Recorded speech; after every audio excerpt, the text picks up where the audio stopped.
Şükür eden ve şükür etmeyen insanın farkı. Şükür eden her şeye göre şükür eder. Bu nimet bir şükür olsun. Elhamdülillah der. Şükür edemeyen ise, etmeyi bilmeyen ise həmişə nimet çok olsa az olsa bile şükür etmez. Nimetin azlığı çoxluğu şükür edene hiçbir fark etmez. Çünkü şükür eden nimeti az olsa da çok görer, çok olsa da çok görer. Ama şükür eden hile görmür. Onun bakış bucağı farklıdır. Şükür etmeyen de şükür eden insanın bakış bucakları farklıdır. Ama buna bakış bucağı değil, insanın yüreğinden ve düşüncesinden asıl olarak fikirleşmek lazımdır.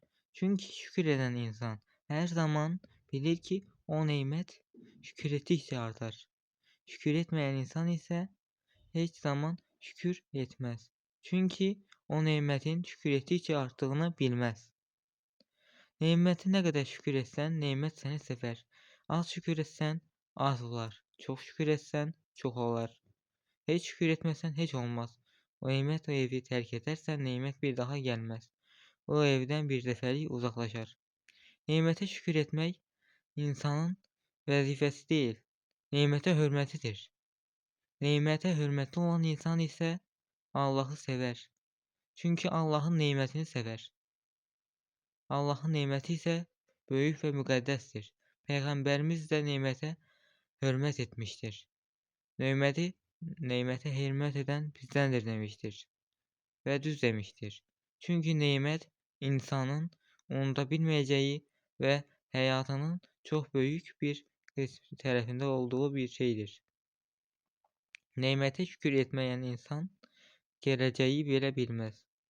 Onsuz da geleceği insan bilmir ama geleceğin nimetle bolluğu ve artılıq olacak, çok mu olacak onu bilmek vardır. Nimete şükür eden insan her zaman bilməlidir ki nimet onun evinde sonsuz kalacaktır. Geleceği bolluk ve bereketli olacaktır. Ama şükür etmeyen insan həmişə azdır deyib, çok olsa bile azdır diyen insan nimeti həmişə az görərdi.